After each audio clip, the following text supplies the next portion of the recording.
সমগ্র বরাক উপত্যকা সহ বিভিন্ন এলাকার গুরুত্বপূর্ণ খবরের মধ্যে স্বাগতম। আজ হলো 28 জুন, 13 আষাঢ়, রবিবার।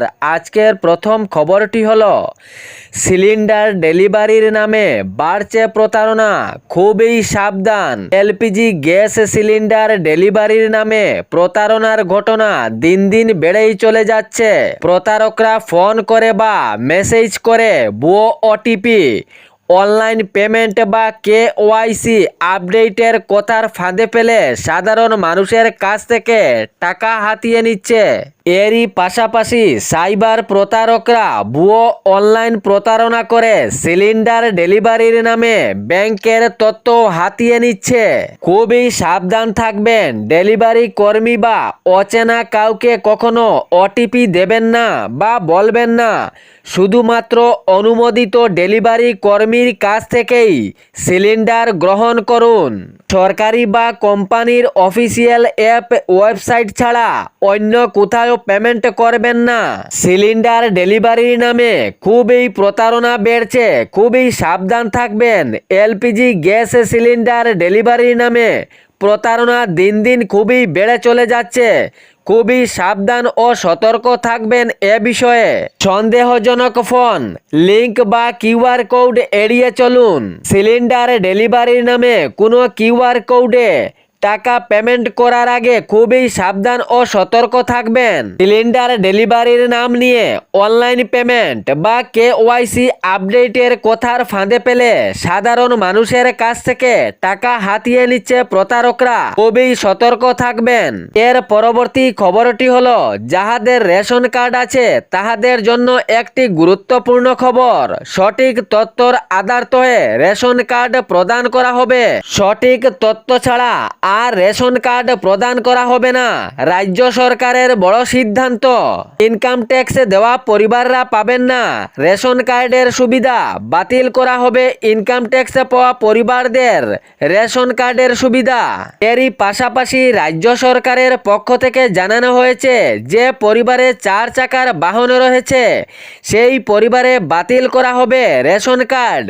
তাহারা রেশন কার্ডের সুবিধা পাবেন না যাহাদের 4 চাকার বাহন রয়েছে। সরকারি চাকরি করা পরিবাররাও পাবেন না রেশন কার্ড। বন্ধ করা হবে রেশন কার্ডের সুবিধা। পরিষ্কারভাবে রাজ্য সরকারের পক্ষ থেকে এ সিদ্ধান্ত। রাজস্ব বিতরণ এবং গ্রাহক পরিক্রমা বিভাগের পক্ষ থেকে এ নতুন নির্দেশিকা জারি। এবার রেশন কার্ডে হতে চলেছে এ বড়সড় নিয়ম। ইনকাম ট্যাক্স দেওয়া পরিবারের আর সুবিধা নেই। 4 চাকার বাহন থাকা পরিবারদের এ সুবিধা নেই। যে পরিবারে রয়েছে সরকারি চাকরি তারাও এ সুবিধা থেকে বঞ্চিত থাকবেন।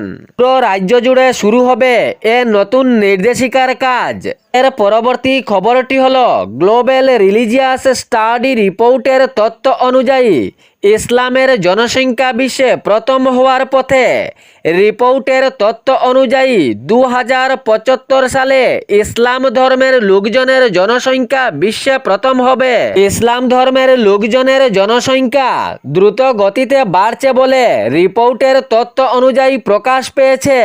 2075 সাল পর্যন্ত ইসলাম ধর্মের লোকজনের জনসংখ্যা বিশ্বে প্রথম হবে। এখনের রিপোর্ট অনুযায়ী বর্তমানে সর্ববৃহৎ জনসংখ্যার লোক রয়েছেন খ্রিস্টানে, কিন্তু 2075 সালের মধ্যে খ্রিস্টানকে পিছে ফেলে দেবে ইসলাম।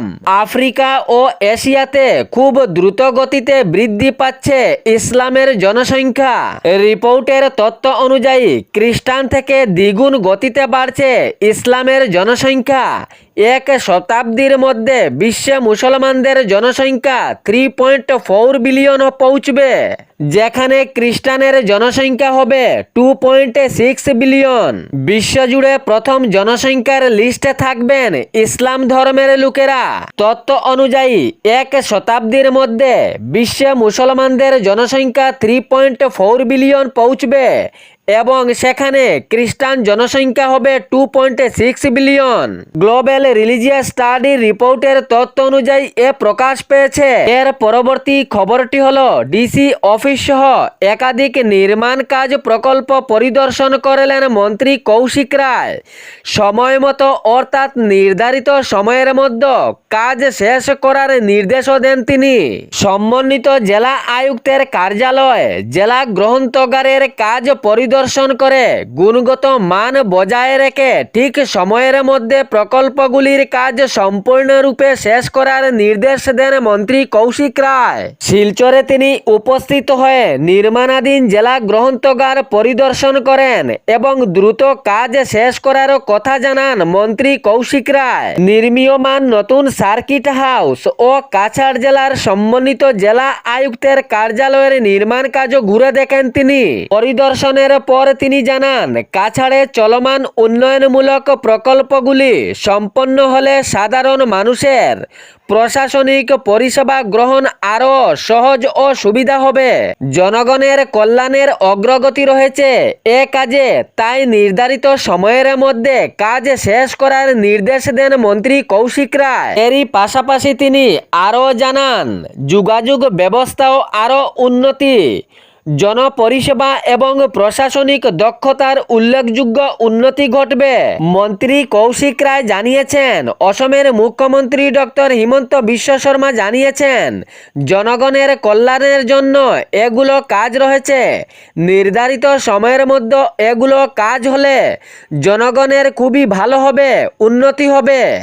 জনস্বার্থের জন্য চিন্তা রেখে অসমের মুখ্যমন্ত্রী ডক্টর হিমন্ত বিশ্ব শর্মা এ কথাগুলি বলেছেন বলে মন্ত্রী কৌশিক রায় এ প্রসঙ্গ উল্লেখ করেছেন। তিনি জানিয়েছেন, আরও বিভিন্ন উন্নয়নমূলক কাজ রয়েছে যা জনস্বার্থের কল্যাণের জন্য। আমাদের লক্ষ্য রয়েছে জনস্বার্থের জন্য কাজ করা, তাই আমরা জনস্বার্থের জন্য কাজ চালিয়ে যাব। এর পরবর্তী খবরটি হলো, উত্তরপ্রদেশের টোল প্লাজায় এলপিজি গ্যাস সিলিন্ডারের ট্রাকের ভয়ঙ্কর বিস্ফোরণ। এই এলপিজি ট্রাকের ভয়ঙ্কর বিস্ফোরণের ফলে ট্রাক চালকের সঙ্গে সঙ্গে প্রাণহানি হয়। সূত্রে খবর পাওয়া গিয়েছে, এ ভয়ঙ্কর বিস্ফোরণের ফলে আহত 7 জন, 16 বাইক ও 2টি ব্যক্তিগত বাইক পুড়ে ছাই হয়েছে। ঘটনার বিবরণে জানা গিয়েছে, উত্তরপ্রদেশের কৌশাম্বী জেলায় বখরাজ থানাধীনে একটি এলপিজি ট্যাঙ্কার নিয়ন্ত্রণ হারিয়ে টোল প্লাজায় জোরদার ধাক্কা চালায়। এ জোরদার ধাক্কার ফলে ভয়ঙ্কর বিস্ফোরণের উৎপত্তি হয়। সঙ্গে সঙ্গে আগুনের লিলিশিকান ছড়িয়ে পড়ে চতুর্দিকে। এত ভয়ঙ্কর আগুনের লিলিশিকা চতুর্দিকে ছড়িয়ে পড়ে যে সেখানের জনগণ আতঙ্কিত হয়ে যান। পরে সঙ্গে সঙ্গে অগ্নি নির্বাপক বাহিনীকে খবর দেওয়া হয়। দ্রুত গতিতে অগ্নি নির্বাপক বাহিনী এই ঘটনাস্থলে উপস্থিত হয়ে নিজের কর্ম চালান। জানা গিয়েছে, আগুন নিয়ন্ত্রণ আসার পর এলপিজি ট্যাঙ্কারের চালককে সেখান হইতে বাহির করা হয় এবং সেই ঘটনাস্থলেই জ্বলছে এলপিজি ট্যাঙ্কারের চালকের প্রাণহানি হয়। তবে এ ঘটনার জেরে 7 জন আহত হয়েছেন বলে জানা গিয়েছে। তবে এই 7 জনের মধ্যে 5 জনের অবস্থা খুবই সংকটজনক ভাবে রয়েছে। তাহাদেরকে উন্নত চিকিৎসার জন্য উন্নত মানের হাসপাতালে প্রেরণ করা হয়েছে এবং আহত 2 জনকে প্রাথমিক চিকিৎসা করা হয়েছে।